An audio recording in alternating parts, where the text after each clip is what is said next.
Paz seja convosco. Primeiro período tratamos sobre o que? Ah, bom. Segundo período, você sabe que não pode comer aqui não, né, filho? Depois eu quero ver você limpar, né? Volta. Nós estamos tratando nesse segundo período sobre a graça de Deus dentro de ser de Deus e seus atributos. Semana passada nós tratamos sobre a santificação sendo uma obra da graça. Santificação sendo uma obra da graça. E dividimos em tópicos. O primeiro tópico que nós tratamos na semana passada é que pela graça Deus promete nos aperfeiçoar. Essa primeira expressão significa que a graça de Deus vai nos tornar parecidos com Cristo. A graça de Deus vai nos tornar parecidos com Cristo. A partir de onde? De que motivo? De que forma? Através da exposição das Escrituras. Leva lá para a Rosângela, por gentileza, Felipe. Através da exposição das Escrituras, porque a fé vem pelo ouvir, tá? Não é filosofia, mas é ouvir a palavra de Deus. Através da graça dele, nós somos o quê? Salvos. É aperfeiçoados, santificados. É a santificação progressiva. Nós já lemos Hebreus 13, 20 e 21, não vou tratar de novo, tá? Pela graça, Deus também nos promete nos firmar. Então Ele nos aperfeiçoa e Ele firma os nossos pés. O contexto é daquela casa que foi construída não na areia, mas foi construída na rocha.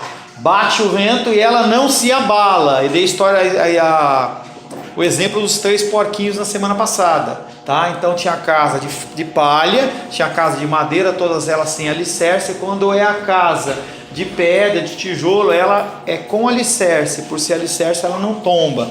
A ideia de que Deus nos fará... Muito obrigado, Felipe, Deus abençoe. A ideia de que Deus nos fará seguros na luta contra o inimigo. Você é vitorioso, tá? Apesar de você ter revés nas lutas na terra, você é vitorioso, porque o que conta não é a caminhada, e sim o caso final, a situação final.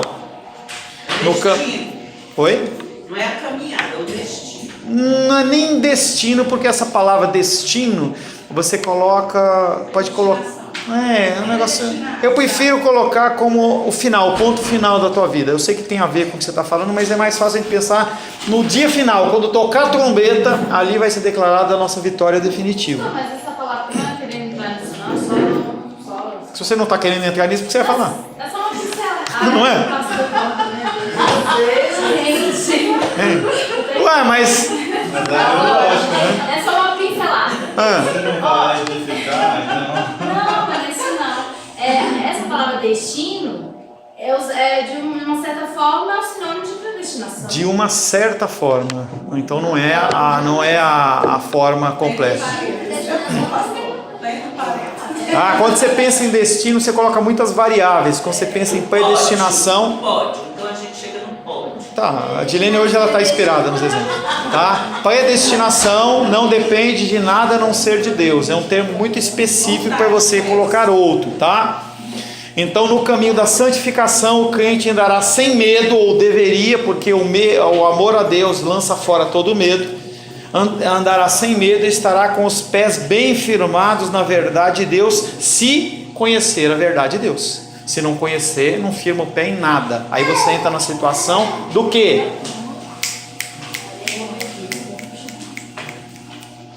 Se você não tem conhecimento da palavra, você não firma os seus pés em nada. Você vai ser como a semente que caiu no meio das rochas, em que você tem alegria, vigor, mas não tem raiz. Você morre. Falava com a Larissa no intervalo. O que acontece hoje dentro do contexto evangélico, em regra, os pastores, os líderes mantêm as ovelhas burras e não falam para elas lerem a Bíblia, porque senão eles vão confrontá-los na sua vida. Eu, quando estava na igreja onde eu fui saído, tá? Aconteceu exatamente isso. Eu vinha num contexto neopentecostal de maluquices e todo, me colocaram para estudar teologia, e eu não queria, briguei. Quando eu estudei teologia, o que eu fiz? Comecei a confrontar. tá? Se você vê algo errado, você tem que falar, olha, está errado, porque isso, não tem problema nenhum com isso, tá? Pela graça Deus nos aperfeiçoa, pela graça Deus nos firma e pela graça Deus nos fortifica. Precisamos não só de firmeza, mas também de constante fortalecimento. Deus concede fortalecimento a cada um, dia a dia, diante dos ataques desgastantes do inimigo. E aí Hebreus 11:34 fala que da fraqueza tiraram força. 2 Coríntios capítulo 12, verso 9 e 10, Paulo fala, quando estou fraco e que estou forte. É totalmente contrário do que o mundo fala. Nós temos que entender, quando nós estamos mais fracos, aí que nós estamos mais fortes, porque nós não dependemos das nossas forças, e sim das forças do Senhor. Amém. E o último, pela graça de Deus, Deus promete nos fundamentar. Fundamentar é o que? Estabelecer conhecimento na nossa mente para que nós possamos tomar decisões. Você duvidar de algo que eu falo não é problema nenhum, porque você tem que ouvir o que eu falo e ir às escrituras para ver se o que eu estou falando é verdadeiro. Como por exemplo, o exemplo que a ministra deu do cavalo. Se eu falo do cavalo, aonde está o cavalo? Aonde está? O que te fundamenta esse pensamento? Então, nossa fé não pode ser algo no vazio, em que você acredita porque acredita. Quem é Deus? Ah, Deus é o meu tudo. Se perguntar para a Xuxa, ela fala assim, é o cara lá de cima. São R$32 cada um desse aí, eu vou cobrar dos dois, tá? Só falando, né? Não tem problema nenhum não, né? É a questão dos bereanos, né? Faziam isso, tudo que falavam para eles iam conferir se estavam na Bíblia. Tudo que Paulo em especial falava para eles, apóstolo Paulo, eles iam lá e conferiam. O que ele está falando, esse ensino bate com as escrituras? Em especial que livro? Deuteronômio. Olhavam lá, isso que ele está falando bate com essa lei? Ah, está batendo, então está certo, tá? Pela graça Deus promete nos fundamentar. Pela lógica, e aí eu vou falar um versículo antes para você. Cadê o versículo? Não sei onde está o versículo. Pela lógica deveria ser a primeira, pois trata do lançamento do fundamento. Quando o apóstolo Paulo ali fala, em algum lugar tem o versículo, eu vou falar para vocês. Não tem referência, mas é assim: a fim de vencermos os inimigos, devemos estar devidamente fundamentados na verdade de Deus. Versículo: se estamos fundamentados, estamos fortificados. Se estamos fortificados, estamos firmados. E se estamos firmados, estaremos aperfeiçoados. Pastor, se o versículo está falando uma ordem inversa, por que você falou ao contrário? Porque eu quero falar para você que o mais importante é o teu conhecimento em Cristo. Todas as coisas que vieram anteriores, elas se fundamentam exatamente na palavra. O que é mais importante? O teu conhecimento de Cristo, o teu fundamento. Quantas horas você se dedica na leitura da palavra de Deus? Quanto tempo você se dedica na leitura das Escrituras? Isso é o que vai definir a fundamentação do seu cristianismo. Qualquer outra coisa é conversa furada. Toda a obra da santificação está firmada na obra de Cristo. Qual a importância? Se você ouve o ensinamento e você não confronta com a palavra, você não tem padrão para saber se você está certo ou se você está errado. Então a santificação ela só existe através do confronto, do ouvir a palavra de Deus e você confrontar com aquilo que você está vivendo. Toda a obra da santificação está firmada na obra de Cristo, que nos é transmitida através da sua palavra. Ela é o fundamento sobre o qual toda a igreja deve estar ou devia estar firmada.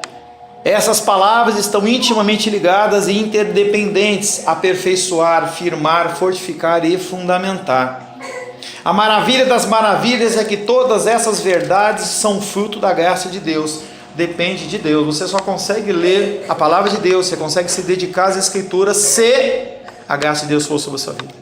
Senão você vai dar prioridade a qualquer outra coisa.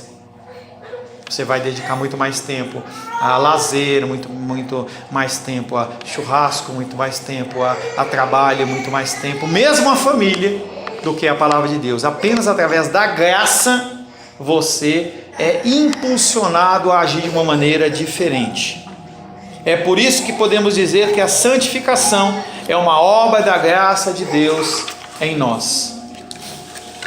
A entrada na glória também é obra da graça. O texto acima, que trata da santificação, achei o versículo que eu queria. O texto, 1 Pedro 5,10. 1 Pedro 5,10, era o versículo que eu estava procurando. Ele está fora de posição no meu esboço aqui. 1 Pedro 5:5.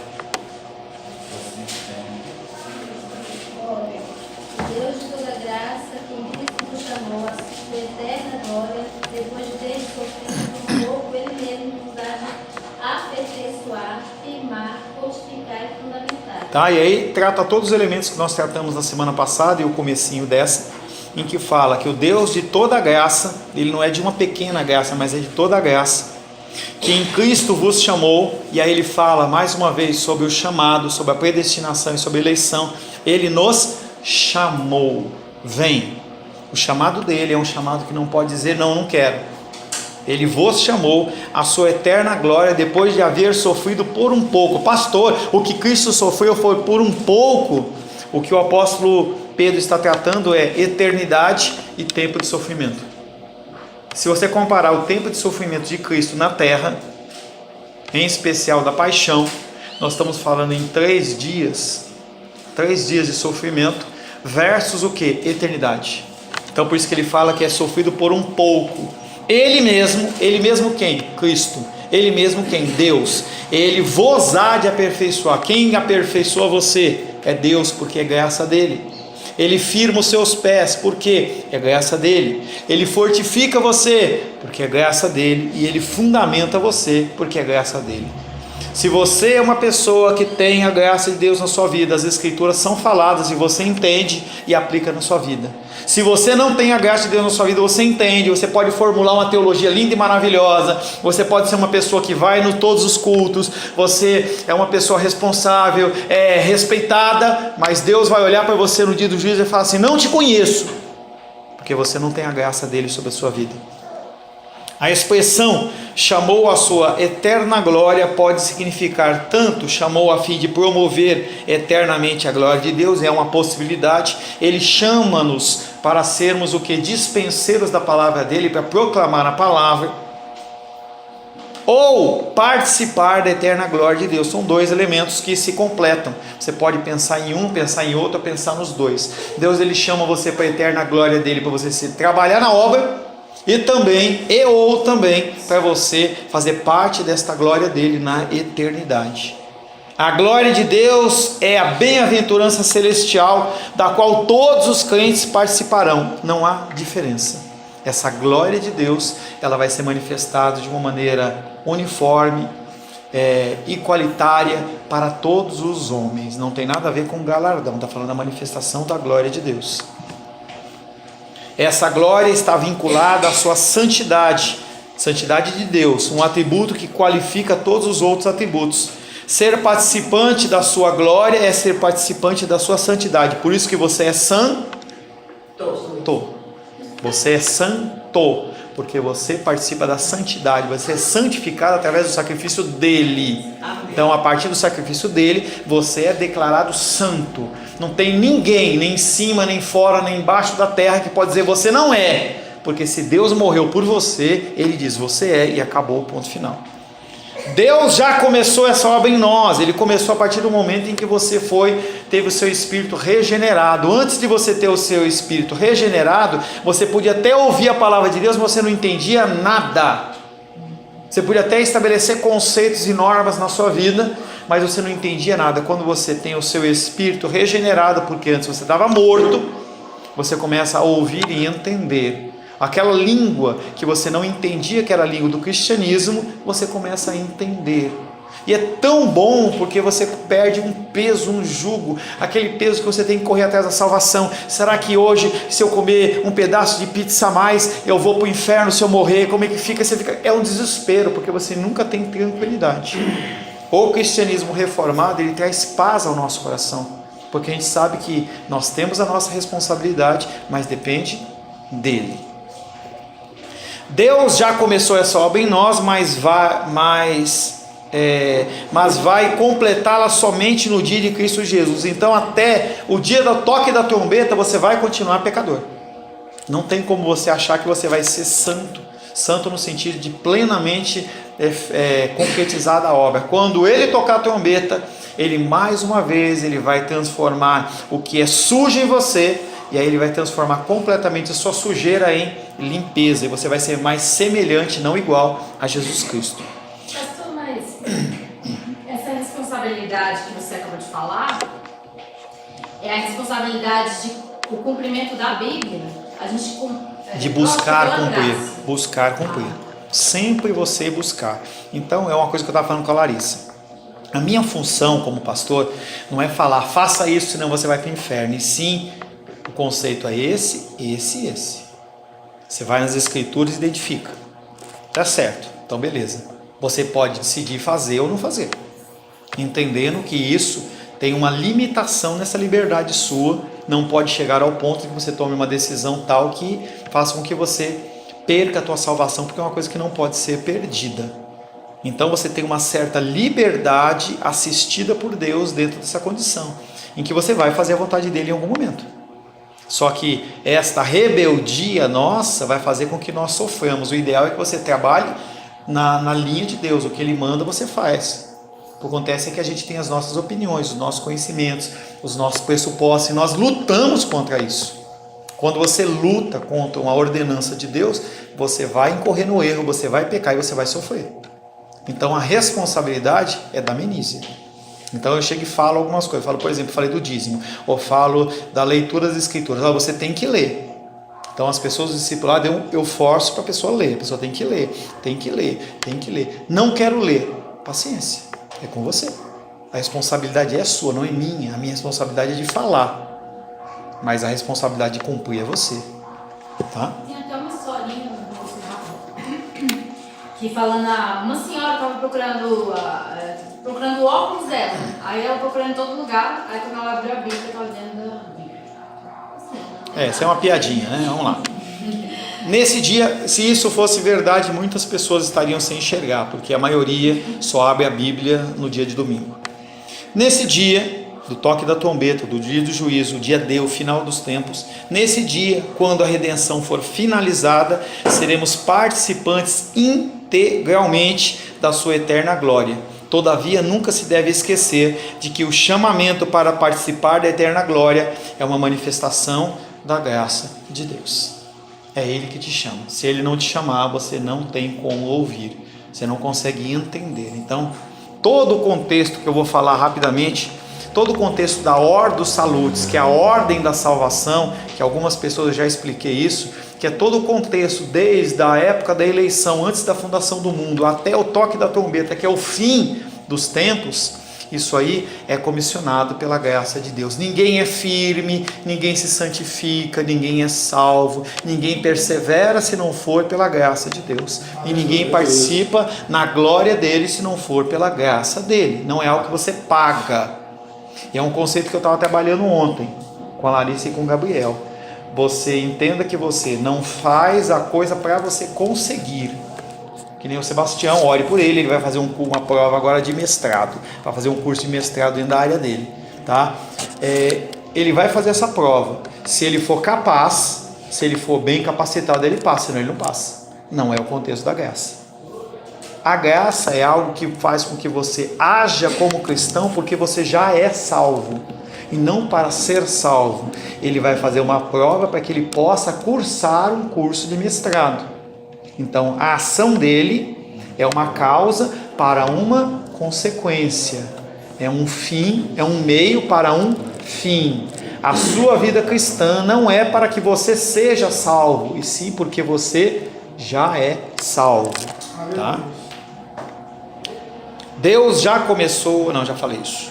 A graça de Deus nos instrumentos da salvação. Já vimos que a Ordo Salutis, acabei de citar, do começo ao fim é uma obra da graça de Deus. Agora veremos que os instrumentos da salvação são também obra da sua bondosa graça. Nada do que os seres humanos recebem está fora da graça divina. Porque eu olho assim, por exemplo, eu identifico o Felipe como um cristão, como uma pessoa que está se esforçando e está crescendo em cristianismo. Aí você pode chegar para mim assim, pastor, por que eu não consigo buscar Deus como Felipe busca? É porque ele recebe uma porção da graça de Deus e você não recebeu. Isso não quer dizer que você é melhor ou que ele é melhor. Simplesmente você está utilizando uma ferramenta que Deus te deu de uma maneira talvez plena ou não. A sua obrigação é usar aquilo de maneira plena. Eu olho para o pastor Augusto Nicodemos e falo, pô, ele é tão sábio, por que Deus? Porque ele recebeu uma graça maior para ele fazer tudo o que ele faz e ele alcançar, ele tem um comissionamento diferente do seu. Para a graça que você tem que desenvolver, ou melhor, para a obra que você tem que desenvolver, Deus ele vai derramar a graça exatamente na medida que você precisa. Se Deus ele chegar para Augusto Nicodemos e falar assim, olha, você tem que ganhar 1 milhão de almas, e para isso eu vou te dar uma condição de graça, e ele ganhar 950 mil almas, e morreu, e Deus chegar para você e falar assim, você tem que ganhar uma alma para Jesus, e você ganhar aquela alma, você foi mais completo do que aquele outro, porque a medição não é em relação ao que se você fez mais ou menos, e sim ao que ele determinou e ele te comissionou e te capacitou esse é o grande coisa que a gente não consegue entender. Então a pessoa olha para uma igreja, por exemplo, com 10 mil membros e fala, aquela igreja é muito mais abençoada do que a nossa que tem 30. Isso não é verdade.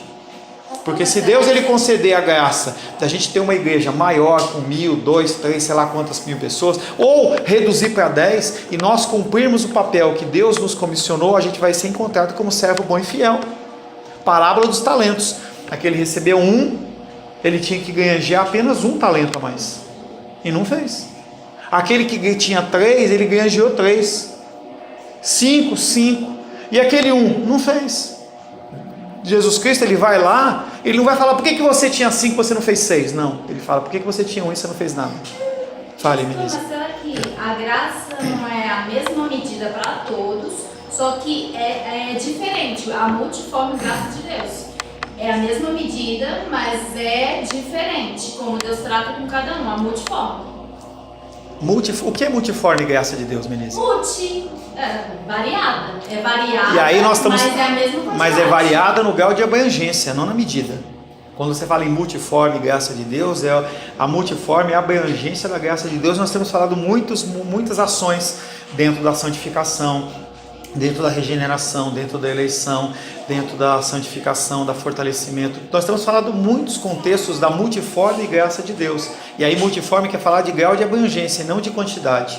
A quantidade é a porção que você recebe para você executar a função ao qual você é devido, que é diferente a minha, diferente da sua, diferente do Gabriel, diferente da Edilene. Eu estou dizendo assim, que será que a graça, por exemplo, é para todos 1.000, vamos dizer assim, 1.000, só que é diferente, a maneira como Deus vai tratar 1.000 com a Larissa de um jeito, 1.000 com a Jane. Aí você está estabelecendo um pressuposto da sua cabeça, entendeu? Porque quando você pega a parábola dos talentos, você não pensa isso. Então eu alicerço meu pensamento na parábola dos talentos. E você alicerça esse pensamento no quê? Tem que pensar. Então pense, tá? E se você encontrar alguma coisa que te alicerce dentro de um contexto bíblico, não vai procurar um versículo sacado. Se você encontrar, traga para a gente conversar, não tenho problema com isso. Mas quando eu vejo a ação divina de Deus na vida das pessoas, a gente vê que ele recebe a porção para aquilo. Moisés recebeu uma porção para fazer uma obra, Josué não recebeu essa porção. É diferente. É diferente. Não é que seja um maior que o outro. Não, é diferente nesse contexto que eu estou dizendo para você, de porção. Tanto que Moisés ele tinha uma porção de graça, quando ele vai para Deus, ele fala assim, eu vou dar uma porção do seu espírito para cada um. Então ele pegou uma porção que era maior, que era a obra que Moisés tinha que executar, e ele pega aquilo e distribui para chefes de 100, chefes de 50, chefes de 1000, que iriam distribuir. Então aquilo que era só de Moisés, ele dividiu para as pessoas. Edilene? Olha, uma coisa que às vezes me incomodava, já não incomoda mais. Eu fiquei muito tempo na Igreja Batista, 20 anos, precisamente. E nesse tempo eu cresci, em proporção a alguma coisa. E pessoas que chegaram depois de mim cresceram muito mais, em menos tempo. Em 5 anos, digamos, em 10 anos já se tornaram até pastores. Cresceram mais e menos tempo. Mas eu não sei se eu entendi muito bem o que a Denise falou, por exemplo. O que eu aprendi, embora menos do que o outro, eu pratiquei mais. E outra coisa. Glória a Deus, se realmente a medida foi essa, primeiro que você não tem como medir isso. tá? Porque você pede da sua vida, você não tem como medir do próximo. Mas tudo bem, vamos dizer que seja isso. Glória a Deus, você foi encontrada como uma pessoa que teve 3 talentos e você ganhou 3 talentos, sem problema. E mesmo agora, até assim, uma parte do testemunho que até o senhor já conhece. Antes mesmo de eu me tornar cristã, Deus já me usou dentro do meu trabalho. Não tem problema nenhum com isso. Deus ele usa homens ímpios e não ímpios para cumprir a vontade dele. Hitler foi usado para cumprir a vontade de Deus. Por mais que a gente não entenda, não. Estou dando um exemplo. E ele não era cristão, então não tem problema com isso. A pessoa ela pode estar dentro de um organismo para ser usada como bem e vai para o inferno do mesmo jeito. Não tem diferença nenhuma. Tá? Misturando as coisas. Não, você pode. Eu estou falando para o pessoal falar para eu te ouvir. O senhor está dizendo que essa graça, ela não é alcançada. Ela vem de entender Deus como soberano. Ela vem de Deus. E a obra que Deus tem na minha vida, a vida do Gabriel, é diferente. Sim. Então, essa graça ele vai derramar sobre a minha vida, sobre a vida dele, em porções diferentes. Sim. Para que se cumpra Em porções aquilo diferentes, que em quantidades diferentes, de formas diferentes, que é a multiforme sabedoria de Deus. para que se cumpra aquilo que ele tem, Cada um o projeto dele para a nossa vida, para cada um. Sim. É isso. Perfeito. Se Deus tendo um ministério. Hã? Não, então falamos a mesma. Perfeito. Então nós falamos a mesma coisa. Nós falamos a mesma coisa, beleza? Tá? Se Deus ele tem o Gabriel como ministro de louvor, ele vai dar uma porção de graça para essa ação específica dele, numa medida. Se pega um cantor, sei lá, eu tenho até medo de falar os cantores gospel hoje, mas vai, pega por exemplo, algum que é um crente de verdade aí. Não conheço, mas seja. Marcos Almeida. Pera aí. Eu ia falar Kleber Lucas, já estou pulando fora. Pega o Marcos Almeida, eu não conheço, tá? Você vê que o grau de abrangência do ministério do Marcos Almeida e do Gabriel, pelo menos no momento hoje, a fotografia de hoje, mostra que ele tem aparentemente algo a mais que fez com que ele alcançasse outras vidas. Mas não quer dizer que talvez o Gabriel esteja cumprindo o papel pleno que Deus quer na vida dele, mesmo tendo um grau menor de abrangência. E aí eu reputo isso, a quantidade, digamos assim, a porção de graça de Deus que é sobre um e aqui é sobre o outro. É um exemplo bem claro, pastor. É o próprio apóstolo Paulo. Paulo e Pedro. O ministério dele é diferente de outros. Quando eu era neozão, pentecostal, Isso aí está em transformação, né? Abundante. Tá, mas... Vamos que está acabando o tempo, eu não fiz nada ainda da graça. Vamos. quando eu era assim, o meu maior sonho como ministro era me tornar um grande líder de multidões, entendeu? Esse sempre foi o meu desejo. Hoje em dia eu tenho muito mais temor do que eu fazia antes, que era cantar para multidões. Hoje em dia eu tenho muito mais temor do que o desejo de cantar para multidões, como eu consegui alcançar. E na verdade eu já tenho muito temor de fazer isso, porque eu sei que será cobrado. E hoje que eu boto em jogo o que eu estou pregando lá, entendeu? Amém. Amém. Já vimos que a ordem dos salutos, do começo ao fim, é obra da graça de Deus. Agora veremos que os instrumentos da salvação são também obra da sua bondosa graça. Nada do que os seres humanos recebem está fora da graça divina. O primeiro, pela graça o evangelho é dado. Atos capítulo 20, verso 24. Só vamos ler e finaliza, porque não vai dar tempo de continuar. Oi? Atos capítulo 20, verso 24. Porém, em nada considero a vida preciosa para mim mesmo, contando que complete a minha carreira e o ministério que recebi do Senhor Jesus para testemunhar o Evangelho da graça de Deus. Então ele fala que o Evangelho é uma ação da graça divina de Deus. Evangelho trata do que? Vida de Cristo. Quando você fala a palavra gospel quer dizer evangelho. Então nós somos chamados a testemunhar. E o apóstolo... Quem que fala aí? Volta. Eu não consigo identificar que eu não estou com o texto aberto. Bom, não importa. O homem de Deus que falou esse texto, ele está falando que o primor da vida dele é realmente executar a propagação do evangelho da graça de Deus. Ele olha para ele e fala assim: o que eu tenho como coisa mais importante não é o meu crescimento profissional, financeiro, familiar, nem nada, mas o mais importante que eu tenho é cumprir aquilo que Deus comissionou a que eu cumpra. Cada um de nós temos uma missão a ser cumprida. Independente de você ter mais graça, menos graça, ser multiforme ou não ser multiforme, você tem um chamado de Deus para cumprir. E esse chamado ele vai ser cobrado de você, porque você é totalmente capacitado pela graça de Deus para que você assim o faça. Um exemplo bem rápido, simples, por exemplo, a Rayane falou para mim assim: pastor, estou precisando de uma nova Bíblia. Eu falei: por que aconteceu? Aí ela falou assim: uma amiga minha pediu uma Bíblia. O que ela fez? Entregou a Bíblia dela. Entenda que um ato simples como esse pode ser uma missão que Deus deu para salvação ou julgamento. O que vai advir disso não importa. Então nós temos que estar sempre ligados nessas coisas que acontecem, porque ninguém vai vir a você para ouvir o Evangelho se não for Deus que comissionou a pessoa. Então as situações elas acontecem, e aí você tem a possibilidade de agir segundo os princípios de Cristo ou não. Por isso que o apóstolo ele fala aqui: o meu maior desejo, o meu maior valor é o quê? Cumprir fidedignamente o que Deus assim me comissionou. E saiba que se Deus ele comissionou para você falar para alguém, Ele vai te dar capacitação, mesmo que você só conheça Evangelho de João capítulo 3, verso 16 ou Salmo 23, não importa, aquela porção é a necessária para que você fale do amor de Deus para a pessoa, ponto. Você não pode se eximir de falar para alguém: porque eu não conhecia ainda, o estudo de Gálatas ainda está no começo, então eu só vou falar para a pessoa disso depois. Não pode. Tá? Então isso vai ser cobrado, e Parábola dos Talentos é show para te mostrar isso. Você vai ser cobrado em relação à sua condição financeira, a possibilidade de tempo de estudo, e você vai ser cobrado em relação a tudo isso. Eu vou ser cobrado porque eu sou um pastor tempo integral, eu deveria ler mais, deveria orar mais, deveria visitar mais, fazer muito mais coisas. Eu vou ser cobrado, e você também vai.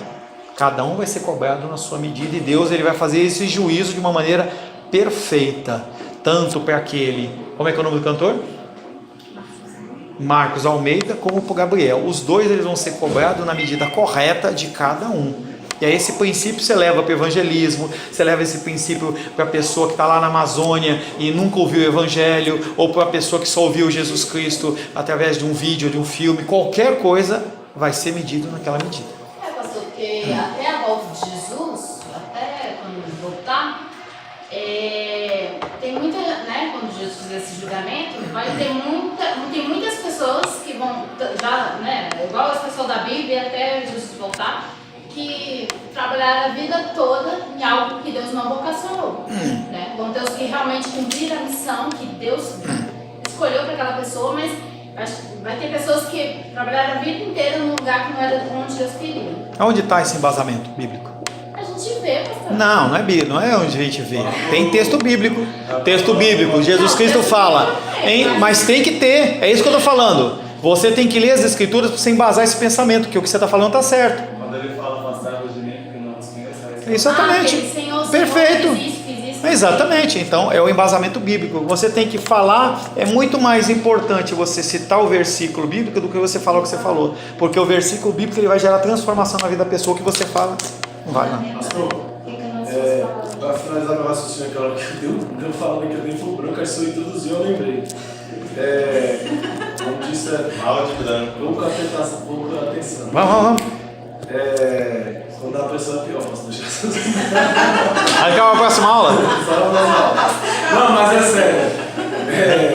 Quando você estiver no casamento com a Larissa lá, eu vou falar assim: você aceita? Aí você vai falar assim: aceito quem? Quem? Você não menciona.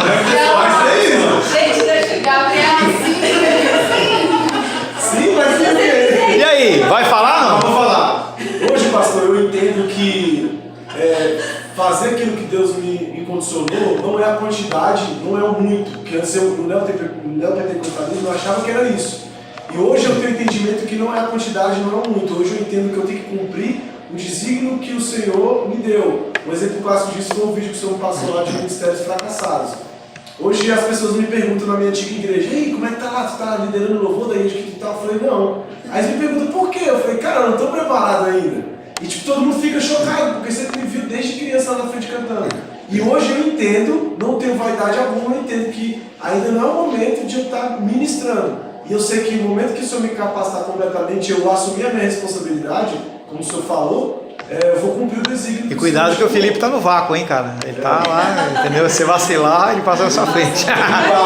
Senhor, em nome de Jesus, queremos louvar, adorar e bendizer o teu nome, porque tudo é pela graça. Amém. Nada depende de nós e nós realmente precisamos da tua graça, Pai.